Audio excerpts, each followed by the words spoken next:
പരിശുദ്ധവും പരിപാവനവുമായ ഈ അൾത്താരയിലേക്ക് എന്നെ ക്ഷണിച്ച പിതാവായ ദൈവത്തിനും പുത്രനായ യേശുവിനും എൻ്റെ നല്ല അമ്മ പൊന്നു തമ്പുരാട്ടിക്കും കോടാനുകോടി നന്ദി.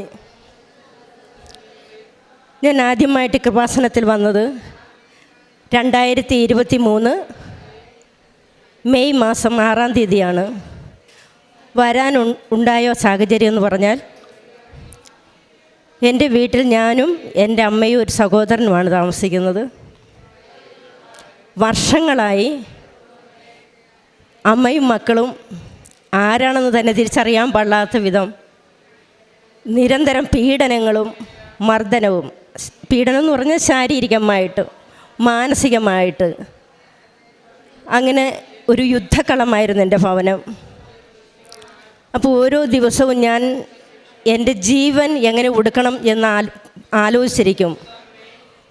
ഒരു ദിവസം ഞാൻ കോട്ടയം മെഡിക്കൽ കോളേജിലാണ് വർക്ക് ചെയ്യണത്. ഞാൻ ജനറൽ സർജറി വിഭാഗത്തിൽ നഴ്സിംഗ് അസിസ്റ്റൻ്റാണ്. എനിക്ക് മനസമാധാനം എന്ന് പറയുന്നതില്ല. ഞാൻ അൺമാരീഡാണ്. എൻ്റെ 2 സഹോദരിമാർ, അവരെ വിവാഹം ചെയ്തു, അവർ വേറെ താമസിക്കുന്നു. കണ്ണ് ഏതാണ്, മൂക്ക് ഏതാണ്, ചെവി ഏതാണെന്ന് അറിയാൻ പാടില്ലാതെയുള്ള നിസ്സാരമായ കാര്യങ്ങൾക്കുള്ള അടികളാണ് കിട്ടുന്നത്. അപ്പോൾ എങ്ങനെയെങ്കിലും എൻ്റെ ജീവിതം അവസാനിപ്പിക്കാമെന്ന് ഞാൻ തീരുമാനമെടുത്തു. എന്നാൽ വൈക്കം കായലിൽ തന്നെ ചാടാം എന്ന് തീരുമാനമെടുത്ത് രാവിലെ ബോട്ടിൽ കയറിയിട്ട് ചാടാമെന്നുള്ള തീരുമാനമെടുത്തിച്ച് ഞാൻ കിടന്നുറങ്ങി. വെളുപ്പിന് 2:30 ആയപ്പോൾ ഞാൻ സ്വപ്നത്തിൽ കാണുന്നു, ഈശോയും മാതാവും എൻ്റെ മുമ്പിൽ കൂടി നടന്നു പോകുന്നു. പെട്ടെന്ന് ഞാൻ ചാടി എഴുന്നേറ്റ് സമയം നോക്കിയപ്പോൾ 2:30. അപ്പോൾ ഞാൻ വിചാരിച്ചു, ഈശോയും മാതാവും എന്നെ രക്ഷിക്കാൻ വരുമായിരിക്കും, അപ്പം സമാധാനത്തിൽ ഇനി കിടന്നുറങ്ങാം എന്ന് ഞാൻ വിചാരിച്ചു. സുന്ദരമായി ഞാൻ കിടന്നുറങ്ങി. നേരം വെളുത്ത് 4 മണിയായപ്പോൾ എഴുന്നേറ്റ് പാചകമൊക്കെ തുടങ്ങി ജോലിക്ക് പോയി. ബസ്സിലിരുന്നപ്പോൾ എനിക്ക് തോന്നി ഒന്ന് യൂട്യൂബ് ഒന്ന് നോക്കാമെന്ന്. അങ്ങനെ നോക്കിയപ്പോൾ എൻ്റെ ഒരു കൂടെ വർക്ക് ചെയ്യുന്ന എൻ്റെ ഒരു ഫ്രണ്ട് എനിക്ക് കൃപാസനത്തിലെ ഒരു അച്ഛൻ്റെ ഒരു ധ്യാനത്തിൻ്റെ ഒരു വീഡിയോ എനിക്ക് ഷെയർ ചെയ്തിട്ടുണ്ടായിരുന്നു. ഞാനത് നോക്കി ആ അച്ഛൻ്റെ ക്ലാസ് കേട്ടപ്പോൾ തന്നെ എനിക്കൊരു മനസ്സമാധാനം കിട്ടി. അന്ന് തന്നെ ഞാൻ ഡ്യൂട്ടി കഴിഞ്ഞ് തിരിച്ചു പോന്നപ്പോൾ ഈ കൃപാസനം പത്രമൊക്കെ എൻ്റെ മുമ്പിൽ കോട്ടയം മെഡിക്കൽ കോളേജ് ആയതുകൊണ്ട് ഒത്തിരി പത്രം കണ്ടുപോകുന്നതാണ് ഞാൻ. അന്ന് തിരിച്ചു പോരുന്നപ്പോൾ ഞാൻ കയറിയ ബസ്സിൽ എല്ലാ സീറ്റിലും ആളുണ്ട്, ഒരു സീറ്റ് കാലിയായിട്ട് കിടക്കുന്നു. ഞാൻ അവിടെ ചെന്നപ്പോൾ ഒരു പുതിയ പത്രം മടക്കി വെച്ചിരിക്കുന്നു. അത് ഞാൻ എടുത്തു. അത് ഞാൻ അവിടം തൊട്ട് വീട് വരെയും വായിച്ചു. അന്ന് രാത്രിയിൽ വായിച്ചു, സമാധാനം കിട്ടി. പിറ്റേ ദിവസം ഞാൻ എൻ്റെ വീട്ടിൽ പറയാതെ ജോലിക്ക് പോകുന്ന രീതിയിലാണ് എൻ്റെ ഒരു സഹപ്രവർത്തകയായിട്ട് ഞാനിവിടെ വന്നു. ഇവിടെ വന്നപ്പോൾ ഇതൊന്നും അല്ല ആൾ, ഇങ്ങോട്ട് കയറാൻ പറ്റാത്ത രീതിക്കുള്ള ഒരു തിരക്കാരൻ. എന്താണ് ഉടമ്പടിയൊന്നും എനിക്കറിയത്തില്ല. ഉടമ്പടിയെക്കുറിച്ച് ഇവിടെ നിന്നവരോടൊക്കെ ചോദിച്ച് ഞാനും എടുത്തു ഉടമ്പടി. ആദ്യമായിട്ട് കിട്ടിയ ഒരു അനുഗ്രഹം എന്ന് പറഞ്ഞാൽ, എൻ്റെ ഉടമ്പടി എടുത്തു കഴിഞ്ഞ് വീട്ടിൽ ചെന്നപ്പോൾ എൻ്റെ അപ്പച്ചയുടെ മകൾക്ക് 2 കിഡ്നിയും ഫെയിലായിരുന്നു. അത് ഞാൻ അറിഞ്ഞുണ്ട്. പത്രവും എടുത്ത് ഉടമ്പടി തൈലവുമായി ആ വീട്ടിൽ ചെന്നപ്പോഴത്തേക്ക് ഇതാണ് അസുഖമെന്നറിഞ്ഞിട്ട് ആ സഹോദരി ഉറക്കമില്ലായിരുന്നു. രാത്രിയിൽ ഒരു 8-10 പ്രാവശ്യമൊക്കെ എഴുന്നേറ്റ് മൂത്രം ഒഴിക്കുമെന്നാണ് എന്നോട് പറഞ്ഞത്. ഞാൻ പറഞ്ഞു, വിഷമിക്കേണ്ട, ഞാൻ ഇന്നലെ കൃപാസനത്തിൽ പോയിട്ടുണ്ടായിരുന്നു, അവിടുത്തെ ഉടമ്പടി തൈലമായിട്ടാണ് ഞാൻ വന്നിരിക്കുന്നത്, രോഗശാന്തി കിട്ടും. ഞാൻ ആ മകൾക്ക് നടുവിന് അതൊന്ന് പുരട്ടി കൊടുത്ത്, ആ രാത്രിക്ക് 8-10 പ്രാവശ്യം മൂത്രം ഒഴിക്കുമെന്ന് പറഞ്ഞത് അങ്ങനെ ഒഴിച്ചില്ല. 8 മണിക്ക് എഴുന്നേറ്റപ്പോഴാണ് പുള്ളിക്ക് മൂത്രം പോയത്. നടുവിൽ നിന്ന് എന്തോ ഒരു ഭാരം നീങ്ങിപ്പോയെന്ന് ഞാൻ വിളിച്ചപ്പോൾ ഞാൻ പറഞ്ഞ് മാതാവ് ഈശോയും കൂടി പുതിയ കിഡ്നി തന്നിട്ടുണ്ട്, ഇനി ഡോക്ടർ പറയണ ദിവസം ചെന്ന് ഒരു ചെക്കപ്പ് നടത്താൻ പറഞ്ഞു. അപ്പോൾ എന്നോട് ചോദിച്ചാൽ ആ പള്ളി ഏതാ, എന്നെ ഒന്ന് കൂടെ. ഞാൻ പറഞ്ഞു ഡോക്ടർ എടുക്ക ചെന്നിട്ട് ഡോക്ടർ എന്ത് പറയണമെന്ന് അറിഞ്ഞിട്ട് പോയാൽ മതിയെന്ന് പറഞ്ഞ്. അങ്ങനെ ഡോക്ടർ പറഞ്ഞ ദിവസം ചെന്ന് വീണ്ടും ചെക്കപ്പൊക്കെ ചെയ്തപ്പോൾ എൻ്റെ ഈ സഹോദരിക്ക് ആ കിഡ്നിക്ക് യാതൊരു പ്രോബ്ലവും ഇല്ല, പൂർണ്ണമായിട്ടുള്ള 2 കിഡ്നിയും. അപ്പോൾ ഓപ്പറേഷൻ വേണ്ട എന്ന് ഡോക്ടർ തീർത്ത് പറഞ്ഞിരിക്കുന്നത്. ഇപ്പോൾ ഒരു മാസം 2 മാസം കഴിയുമ്പോഴത്തേക്ക് ഒന്ന് ചെന്നാൽ മതി എന്നാണ് പറഞ്ഞിരിക്കുന്നത്. അത് വലിയൊരു അനുഗ്രഹമാണ്. പിന്നെ ഞാൻ ജോലി ചെയ്യുന്ന ഡിപ്പാർട്ട്മെൻ്റ് എന്ന് പറയുമ്പോൾ ഷുഗറൊക്കെ വന്ന് പഴുത്ത് വലിയ വ്രണമായിട്ടുള്ള കാലുകളൊക്കെയാണ് വരുന്നത്. 6 കാലും AK ആംപുട്ടേഷൻ ചെയ്യുന്നത്, അതായത് മുട്ടിന് മേലിൽ വെച്ച് മുറിക്കണമെന്ന് പറഞ്ഞ് കാല്. ഇവരുടെയൊക്കെ കരച്ചിൽ കണ്ടപ്പോൾ ഞാൻ അവരോട് പറഞ്ഞു, നിങ്ങൾക്ക് വിരോധമില്ലെങ്കിൽ ഞാൻ കൃപാസനത്തിൽ ഉടമ്പടി തൈലം എൻ്റെ കൈവശമുണ്ട്, ആ തൈലം കൊണ്ടുവന്ന് ഞാൻ കുരിശ് വരക്കാം. എന്നിട്ട് നിങ്ങൾ മാതാവിനോട് പ്രാർത്ഥിക്കണം, ഈശോയോടും പറയണം, ഈ കാല് മുറിക്കാതെ പൂർണ്ണ സൗഖ്യം തന്നാൽ ഞങ്ങൾ അവിടെ വന്ന് ഉടമ്പടി എടുക്കാം, ഞങ്ങളവിടെ വന്നോളാം, നിങ്ങളൊന്ന് സങ്കല്പിക്കാൻ പറഞ്ഞ്. അങ്ങനെ പറഞ്ഞതിൻ്റെ ഫലമായിട്ട് 6 പേഷ്യൻ്റ് കാല് മുറിക്കാതെ ഈശോ പൂർണ്ണ സൗഖ്യം തന്നു. അതിലൊരാളുടെ കാല് എനിക്ക് മാതാവ് ഒരു ബോധ്യം തന്നായിരുന്നു. ഇവർ കൺസെൻ്റൊക്കെ ഒപ്പിട്ട് കഴിഞ്ഞ് തിയേറ്ററിൽ ഇവരെ വെള്ള വസ്ത്രമായിട്ട് കയറ്റും. അത് കഴിഞ്ഞ് അവരെ തിരിച്ച് ഈ 2 കാലുമായിട്ട് തന്നെ ഇറക്കുമെന്ന്. അപ്പോൾ ഇവരോട് ഞാനിതോട് പറഞ്ഞു, അല്ല ഞങ്ങൾക്ക് ഓപ്പറേഷൻ ഞാൻ പറഞ്ഞിരിക്കണതെന്ന് പറഞ്ഞു. ഞാൻ പറഞ്ഞു, അല്ല, നിങ്ങളുടെ ഒറ്റ വേഷത്തിൽ വെള്ള വസ്ത്രത്തിൽ നിങ്ങൾ കയറും, തിരിച്ചിറങ്ങുമ്പോൾ നിങ്ങളുടെ 2 കാലും ഉണ്ടായിരിക്കും. അതാണ് കൃപാസന അമ്മ അവിടെ വരും, പൂർണ്ണ സൗഖ്യം തരും, ഈ കാല് മുറിക്കുകയല്ലെന്ന് ഉറപ്പ് ഞാൻ അവർക്ക് കൊടുത്തിരുന്നു. അതുപോലെ തന്നെ സംഭവിച്ചു. അവരിറങ്ങിയപ്പോൾ അവരുടെ 2 കാലുമായിട്ടാണ് തിരിച്ചിറങ്ങിയത്. അവരിവിടെ വന്ന് സാക്ഷ്യപ്പെടുത്തിയിട്ടുണ്ടായിരുന്നു. പിന്നെ എനിക്ക് കാരുണ്യ പ്രവർത്തനം എന്ന് പറയാനായിട്ട് ഞാൻ വൃദ്ധസദനത്തിലൊക്കെ പോയി എന്നെക്കൊണ്ട് എന്നെക്കൊണ്ട് പറ്റാവുന്നത് പോലെ അവരെ സഹായിച്ചു. പിന്നെ ഒരു വലിയൊരു സാക്ഷ്യമുണ്ട്. എൻ്റെ അമ്മ വയ്യാതെ കിടന്നപ്പോൾ 86 വയസ്സുണ്ട്, ഒരു വല്ലാത്തൊരു സ്റ്റേജിലായിരുന്നു. അപ്പം ഞങ്ങളുടെ ഈ ഹിന്ദുക്കളെന്ന് പറയുമ്പോഴത്തേക്ക് അവർ പിന്നെ അടുത്ത പണി ചെയ്യുന്നത് എന്താണ് ഇങ്ങനെ കിടക്കുന്നത് എന്നൊരു നോക്കാൻ പോക്കുണ്ട്. അങ്ങനെ നോക്കിയപ്പോൾ അമ്മയുടെ സമയം അടുത്തിരിക്കുന്നു എന്ന് പറഞ്ഞു. എന്നിട്ട് എൻ്റെ വീട്ടിൽ എൻ്റെ ചേച്ചിമാരും എൻ്റെ സഹോദരങ്ങളും കൂടി വീട് വൃത്തിയാക്കൽ തുടങ്ങി. എനിക്ക് വീട് പ്രളയത്തിൽ പോയ വീടാണ്, വീട് വാസയോഗ്യമല്ല, ഞങ്ങൾ വാടകയ്ക്കാണ് താമസിക്കുന്നത്. ഞാൻ അറിയാതെ ഇപ്പോഴും അവിടെ പണിക്കാരുണ്ട്, പണിയൊക്കെ നടക്കുന്നുണ്ട്. എൻ്റെ അമ്മ മരിക്കുമ്പോഴത്തേക്ക് വീട് പരിസരം വൃത്തിയായി കിടക്കാൻ വേണ്ടിയിട്ട് അവർ വൃത്തിയാക്കാൻ ആളെയൊക്കെ നിർത്തിയിട്ടുണ്ട്. എന്നിട്ട് പറഞ്ഞു, 1 രൂപ എടുത്ത് അമ്മയുടെ തലക്കൊഴിഞ്ഞ് മാറ്റി വെക്കണം, അത് എൻ്റെ അമ്മയുടെ ജീവൻ പെട്ടെന്ന് പോകാനാന്ന് പറഞ്ഞ്. അത് കേട്ടപ്പോൾ ഞാൻ കൃപാസനം മാതാവിനോട് പറഞ്ഞു, അമ്മ മാതാവേ, എനിക്കാരുമില്ല, എൻ്റെ അമ്മയുടെ ജീവൻ സമയമായെങ്കിൽ അവിടെ നിന്ന് എടുക്കണം, അല്ലാതെ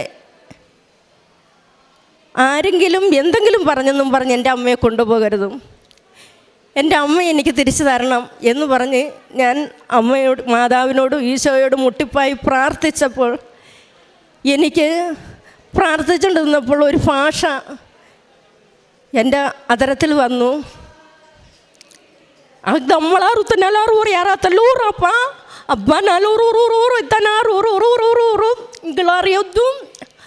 അമ്മ അമ്മ അമ്മ എന്നാണ് എനിക്ക് കിട്ടിയത്. അത് തന്നെയാണ് ഇപ്പോഴും എനിക്ക് മാതാവ് തന്നത്. 100 വയസ്സെന്ന് എനിക്കെൻ്റെ മനസ്സിൽ ബോധ്യം തന്ന്. എൻ്റെ അമ്മയ്ക്ക് ഇപ്പോൾ പൂർണ്ണ സൗഖ്യം കിട്ടി, നല്ല മിടുക്കിയായിരിക്കുന്നു. സെപ്റ്റംബർ മാസമായിരുന്നു പറഞ്ഞിരുന്ന ഡേറ്റ്. ഇതിപ്പോൾ ഒക്ടോബറായി, നവംബറായി, ഡിസംബറായി. എൻ്റെ അമ്മയ്ക്ക് ഒരു കുഴപ്പമില്ലാതെ കണ്ടിട്ട് എനിക്കിത് ഈ സാക്ഷ്യം പറയണം, എൻ്റെ അമ്മയുടെ സാക്ഷ്യം പറയണം എന്ന് കണക്കിലെടുത്ത് ഞാൻ വന്നതാണ്. കാരുണ്യ പേഴ്സണൽ പ്രവർത്തനം എന്ന് പറയുമ്പോൾ പത്രം ഞാൻ ഓട്ടോ സ്റ്റാൻഡിലൊക്കെ കൊണ്ട് നടന്ന് കൊടുക്കുമായിരുന്നു, വീടുകളിലെത്തിക്കുമായിരുന്നു. പിന്നെ ഞാൻ നിൽക്കുന്ന ഡിപ്പാർട്ട്മെൻറ്റിൽ ഇതുപോലെയുള്ള പേഷ്യൻറ്റുകളല്ലേ വരുന്നത്, ക്യാൻസർ പേഷ്യൻ്റുണ്ട്, അവർക്കൊക്കെ ഞാൻ ഇത് പത്രം കൊടുക്കും. എന്നെക്കൊണ്ട് കഴിയാവുന്ന എത്ര സഹായങ്ങൾ ഞാൻ ചെയ്യുന്നുണ്ട്. പിന്നെ ഒരു സാക്ഷ്യം കൂടി എനിക്ക് പറയാനുണ്ട്. 26 വർഷമായിട്ട് കിടന്ന ഒരു സഹോദരനെയും കൊണ്ട് അതിൻ്റെ ജീവിത പങ്കാളി 3 വിരൽ മുറിച്ചു. 2ാമത്തെ വിരലും കൂടി മുറിക്കാനായിട്ട് എൻ്റെ അടുക്ക് കൊണ്ടുവന്നു. അവർ 26 വർഷമായിട്ട് ആ സഹോദരൻ കിടപ്പിലാണ്. എൻ്റെ മുറിയിൽ കൊണ്ടുവന്നപ്പോൾ സാറ് പറഞ്ഞാൽ 2 വിരൽ കൂടി എടുക്കണം, അതുകൊണ്ട് മൈനറിലേക്ക് കൊണ്ടുപോകണമെന്ന് പറഞ്ഞ്. ഞാൻ ഈ കാലേട്ടൊന്ന് നോക്കി, കുറച്ച് നേരം നോക്കി നിന്നപ്പം അമ്മ പ്രവർത്തിക്കാൻ തുടങ്ങി. എന്നോട് ആ കാലിന് വേണ്ടി പ്രാർത്ഥിക്കാൻ പറഞ്ഞു. സാർ ഇത് പറഞ്ഞിട്ട് എഴുതി വെച്ചു. ഇവരെ മൈനറിലേക്ക് വിടാൻ നേരത്ത് ഞാൻ ആ സഹോദരിയോട് ചോദിച്ചു, സഹോദരി, ഞാൻ ഈ സഹോദരൻ്റെ കാലയിൽ കൃപാസനത്തെ തൈലം എൻ്റെ കയ്യിലുണ്ട്, ഞാനൊരു കുരിശ് വരച്ചോട്ടെ, വിരോധമുണ്ടാന്ന് ചോദിച്ചപ്പോൾ ആ സഹോദരി പറഞ്ഞത്, സിസ്റ്റർ നോക്കിയപ്പോഴത്തേക്ക് ആ നോട്ടം സിസ്റ്റർ അല്ല നോക്കിയതെന്ന് എനിക്ക് മനസ്സിലായി, ഏതോ ഒരു ശക്തിയാണെന്ന് എനിക്ക് തോന്നി, സിസ്റ്റർ വരച്ചോളാൻ പറഞ്ഞ്. ഞാൻ അങ്ങനെ ഒരു കുരിശ് വരച്ചിട്ട്, അമ്മ മാതാവേ, ഈ 2 വിരൽ കൂടി എടുക്കാൻ സമ്മതിക്കരുത്, ഞാൻ സമ്മതിക്കുകയില്ല, അമ്മ പ്രവർത്തിക്കണം എന്നും പറഞ്ഞ് ഞാൻ വിട്ടു. എന്നോട് നമ്പർ ചോദിച്ചു, ഫോൺ നമ്പർ. ഞാൻ പറഞ്ഞു, മോളെ നിങ്ങളുടെ നമ്പർ ഞാൻ എടുക്കാൻ സമയം കിട്ടുമ്പോൾ ഒരു മിസ് കോൾ ഇട്ട് വിട്ടേക്കാൻ പറഞ്ഞു. OPTക്ക് എത്തുന്നു. ഞാൻ ഒരു നമ്പർ എടുത്തു വെച്ചിട്ടുണ്ടായിരുന്നു. ഡ്യൂട്ടി കഴിഞ്ഞ് പോയ വഴി ഞാനൊരു മിസ് കോൾ അവർക്ക് ഇട്ടിരുന്നു. പിറ്റേ ദിവസം 10:30 ആയപ്പോൾ ഈ സഹോദരി എന്നെ വിളിച്ചു, മോളെ എനിക്ക് തിരക്കാണ്, ഞാൻ പിന്നെ വിളിക്കാമെന്നും പറഞ്ഞ് ഡ്യൂട്ടി കഴിഞ്ഞിട്ട് സംസാരിക്കലെന്നോർത്ത് ബസ്സിൽ നിന്നിട്ട് തിരിച്ചു വിളിച്ചപ്പോൾ ആ സഹോദരി പറഞ്ഞത്, സിസ്റ്റർ കുരിശ് വരച്ചതിൻ്റെ അന്ന് രാത്രിയിൽ എൻ്റെ ഭർത്താവ് കിടന്ന മുറിയിൽ നിന്ന് നടന്ന് അടുക്കളയിൽ നിന്ന് എൻ്റെ അടുക്കലേക്ക് വന്ന് 26 വർഷമായിട്ട് കിടപ്പായിരുന്നു. അങ്ങനെ ഒരു വലിയ ഒരു അത്ഭുതം ഉണ്ടായി. പിറ്റേ ആഴ്ചയിൽ അവർ ഒപ്പിൽ വന്നപ്പോൾ കാറിലല്ല വന്ന, ലൈൻ ബസ്സിന് വന്നു. സ്റ്റാൻഡിലിറങ്ങി നടന്നാണ് എൻ്റെ അടുത്ത് വന്നത്. ഒരു 3-4 ദിവസം കഴിഞ്ഞപ്പോൾ ഞാൻ വീണ്ടും വിളിച്ച് ചോദിച്ചു, എന്തുകൊണ്ട് വിശേഷം എന്നറിയാൻ. ഞാൻ വിളിച്ചപ്പോൾ പറയുന്നു, ആലയിൽ ജോലി ചെയ്യുന്നു. Praise the Lord. ആ 26 വർഷം തളർന്നു കിടന്ന സഹോദരന് ഈ ഉടമ്പടി തൈലം കൊണ്ട് അമ്മ മാതാവ് എഴുന്നേൽപ്പിച്ചു, ജോലിയിൽ പ്രവേശിപ്പിച്ചു. അവർ ഇവിടെ വന്ന് ഉടമ്പടി എടുക്കാൻ വരുമെന്ന് പറഞ്ഞിട്ടുണ്ടായിരുന്നു, എനിക്കറിയത്തില്ല, പിന്നെ വിളിച്ചിട്ടില്ല. ഇത്രയും അനുഗ്രഹങ്ങൾ തന്ന് അമ്മ മാതാവും ഈശോയും എന്നെ വളരെയധികം സന്തോഷവതിയാക്കി നിർത്തിയിരിക്കുന്നു. എൻ്റെ അമ്മയ്ക്കും ഈശോയ്ക്കും കോടാനുകോടി നന്ദി പറയുന്നു. ഞാൻ അൾത്താരയിൽ വന്ന് നിൽക്കാൻ ഭാഗ്യം തന്ന ഈശോയ്ക്കും അമ്മയ്ക്കും കോടാനുകോടി നന്ദി. ഞാൻ പത്തനംതിട്ട ജില്ലയിൽ നിന്ന് വരുന്നു, ആറന്മുള എന്ന സ്ഥലത്തു നിന്ന്. ഞാൻ ഹിന്ദുവാണ്, പുഷ്പലത. ഞാൻ ഇവിടെ വന്ന് 2019 ഞാൻ ഈ കൃപാസനത്തെ പറ്റി ഞാൻ അറിയുന്നത്. ഒരു പത്രം എനിക്ക് ഒരാൾ തന്ന്, ഞാൻ അന്ന് എനിക്ക് വേണ്ട എന്ന് പറഞ്ഞു. പിന്നെ ഞാൻ അടൂരൊരു പള്ളിയിൽ ഇതുപോലെ പോയപ്പോൾ അവിടെ 2 പത്രം കിടക്കുന്നു. ഞാൻ ആ സിസ്റ്ററോട് ചോദിച്ചു, സിസ്റ്റർ എനിക്ക് ഈ പത്രം ഒന്ന് തരാമോ എന്ന് ചോദിച്ചു. അതിനെന്താ തരാമെന്ന് പറഞ്ഞൊരു പത്രം എനിക്ക് തന്നു. ആ പത്രത്തിൽ കണ്ട വിലാസം നോക്കി ഞാനിവിടെ വന്ന് കലവൂരെന്ന സ്ഥലത്താണെന്ന് അതിലെഴുതിയിട്ടുണ്ട്. എനിക്കൊന്നുമേ അറിയില്ലായിരുന്നു. ഞാനിവിടെ വന്ന് അമ്മയുടെ അടുത്ത് വന്ന്, അന്ന് ഞാൻ ഉടമ്പടിയൊന്നും എടുത്തില്ല, ഞാനിവിടെ വന്ന് പ്രാർത്ഥിച്ച് ഞാൻ തന്നെ പോയി. പിന്നെ അത് കഴിഞ്ഞ് പിന്നെയും ഞാൻ 2-3 മാസം കഴിഞ്ഞപ്പോൾ പിന്നെയും വന്നു. എൻ്റെ അമ്മയുടെ അടുത്ത് വന്ന് എൻ്റെ ഓരോ അനുഭവങ്ങളും ഞാൻ എൻ്റെ അമ്മയോട് സങ്കടങ്ങൾ പറഞ്ഞു. എനിക്കൊരു വീടില്ല, വീട് മൊത്തം പോയി കിടക്കുക, ചോർന്നൊലിച്ച് എല്ലാം നഷ്ടപ്പെട്ട്. എൻ്റെ മകനുണ്ട്, അവൻ എൻ്റെ വീടൊന്നും നോക്കത്തില്ല. അപ്പോൾ ഞാൻ പറഞ്ഞു, മോനെ ഈ വീടിങ്ങനെ കിടക്കാൻ പറ്റത്തില്ലല്ലോ, വയ്യാത്തവരും എൻ്റെ ഭർത്താവാണെങ്കിൽ രോഗി കിടപ്പാണ്, അദ്ദേഹത്തിന് യാതൊന്നിനും ജോലിക്ക് പോകാനും ഒന്നും വയ്യ. അപ്പോൾ എൻ്റെ മോൻ പറഞ്ഞു, അതിനെന്നാ നമുക്ക് ഇത് വീടിൻ്റെ മേൽവശം പൊളിച്ച് കളഞ്ഞിട്ട് നമുക്കത് ശരിയാക്കാമെന്ന് പറഞ്ഞു. മഴ വരുമ്പോഴെല്ലാം ചുവന്നൊലിച്ച് കിടക്കുകയാണ്. അവിടുന്ന് ഞാൻ പിന്നെ ഇവനോട് പറഞ്ഞപ്പോൾ ഇവൻ പറഞ്ഞു, വേണ്ട, ഇതിന്ന് ഒന്നിനും പോകണ്ട. അപ്പോൾ എനിക്കൊന്ന് തോന്നി, പഞ്ചായത്തിലൊന്ന് പറഞ്ഞാൽ എന്നാ വീടിന് കിട്ടുമല്ലോ എന്നും കണ്ട് പഞ്ചായത്തിൽ ചെന്ന് പറഞ്ഞ് അവർ പറഞ്ഞ് അതിനെന്നാ തരാമെന്ന് പറഞ്ഞ് വീടിന് സാക്ഷിനായി കഴിഞ്ഞിട്ട് ഇവൻ പറഞ്ഞു, ആ വീട് നമുക്ക് വേണ്ട, നമുക്ക് പഞ്ചായത്തിൽ നിന്ന് വീടേ വേണ്ട എന്ന് പറഞ്ഞു. അപ്പോഴും ഇവൻ പറഞ്ഞു, ഇവൻ തന്നെ ചെയ്തോളാമെന്ന് പറഞ്ഞ് ഇവന് ഒരു പൈസ പോലും നമുക്ക് തരത്തുമില്ല, ഒന്നുമേ ഇല്ല. അപ്പോൾ ഇവനിങ്ങനെ പറഞ്ഞപ്പോൾ ഞാൻ എൻ്റെ വീടിന് വേണ്ടി പറഞ്ഞിട്ട് ഇവൻ പറഞ്ഞു, വേണ്ട, നമുക്കത് വേണ്ടാന്ന് പറഞ്ഞു. പിന്നെ ഞാനിങ്ങനെ ഓർത്തിരുന്നപ്പോൾ ഞാൻ ഓർത്ത്, ഇത് പറ്റത്തില്ല, ഈ മനുഷ്യനെ കൊണ്ട് ഞാൻ എവിടെ പോകും എന്നിങ്ങനെ കണ്ട് ഞാൻ പഞ്ചായത്തിൽ ചെന്ന് പറഞ്ഞു. അവർ പറഞ്ഞു, നിങ്ങൾക്ക് വീടിന് അനുവദിച്ചത് ഇതുപോലെ നഷ്ടപ്പെട്ട് വേറൊരാൾക്ക് കൊടുത്തെന്ന് പറഞ്ഞു. ഞാൻ അവിടുന്ന് വന്ന് എൻ്റെ അമ്മയുടെ പത്രം എടുത്ത് എനിക്ക് ബുക്ക് കൊണ്ട് ആ പുസ്തകത്തിൽ പ്രാർത്ഥിച്ച് ഞാൻ പറഞ്ഞു, അമ്മേ മാതാവേ ഈശോയും അമ്മേ എനിക്ക് കയറിക്കിടക്കാനൊരു സ്ഥലം എനിക്ക് തരണേ, എനിക്ക് ഒന്നുമേ ഇല്ല, ആരുമില്ല എന്നെ സഹായിക്കാൻ എന്ന് പറഞ്ഞ് അവിടുന്ന് പിറ്റേ 2-3 ദിവസം കഴിഞ്ഞപ്പോൾ ആ മെമ്പർ വന്ന് പറഞ്ഞ്, അമ്മയ്ക്ക് വീട് അനുവദിച്ചിട്ടുണ്ട്, അമ്മ വന്ന് അതിന് വേണ്ടുന്ന എന്താണെന്ന് വെച്ചാൽ ചെയ്യാൻ പറഞ്ഞു. ഞാൻ അവിടുന്ന് ചെന്ന് എൻ്റെ വീടിനെ അനുവദിച്ച് ഞാൻ അമ്മയെ ആ അനുവദിച്ച ദിവസം തന്നെ ഞാൻ ഇവിടെ വന്ന് ഉടമ്പടി എടുത്ത് ഞാൻ അമ്മയ്ക്ക് വെച്ച് ആ 3 മാസം കൊണ്ട് എൻ്റെ വീടിൻ്റെ പണി എൻ്റെ ഈശോയും എൻ്റെ അമ്മ മാതാവും കെട്ടിത്താറപ്പൊക്കി 4 ലക്ഷം രൂപയിലെ ഒരു പൈസ പോലും എൻ്റെ കയ്യിലില്ലായിരുന്നു. വാർപ്പ് നിരപ്പ് അതെല്ലാ സാധനവും നമ്മൾ ഇച്ചിരി മലയുടെ മണ്ടയ്ക്കാണ് താമസിക്കുന്നത്. അത് ബാക്കിയുള്ള പണി ഒന്നും ചെയ്യാൻ എൻ്റെ പൈസ ഇല്ല. അപ്പോൾ എൻ്റെ ഭർത്താവിന് രോഗശയ്യയിലായി 2 പ്രാവശ്യം വീണ് കോട്ടയം മെഡിക്കൽ കോളേജിലായിരുന്നു. അവിടുന്ന് ഞാൻ അദ്ദേഹത്തെയും കൊണ്ട് പോയി അവിടെ ഓപ്പറേഷൻ കഴിഞ്ഞ് വന്ന് എൻ്റെ മകൾ തിരുവല്ലയില്ല. ഞങ്ങൾ അവിടെ വന്ന് വീട്ടിൽ വെച്ച് അപ്പോൾ ഈ ഷെഡിനകത്ത് കൊണ്ട് അദ്ദേഹത്തെ കിടത്താൻ പറ്റത്തില്ല. അപ്പം ഞാൻ ഈ മോളുടെ അടുത്ത് പോയി താമസിച്ച് കഴിഞ്ഞ് ഞാൻ ഓർത്ത്, മാതാവേ അവിടുന്ന് എനിക്കൊരു ഭവനം തന്നിട്ടുണ്ട്, ഈ മനുഷ്യനെയും കൊണ്ട് ഞാൻ അവിടെ പോയി ജീവിക്കാൻ അദ്ദേഹത്തെ എനിക്ക് അവിടെ കൊണ്ട് എത്തിച്ച് തരണേന്ന് എൻ്റെ അമ്മയോട് ഞാൻ പ്രാർത്ഥിച്ചു.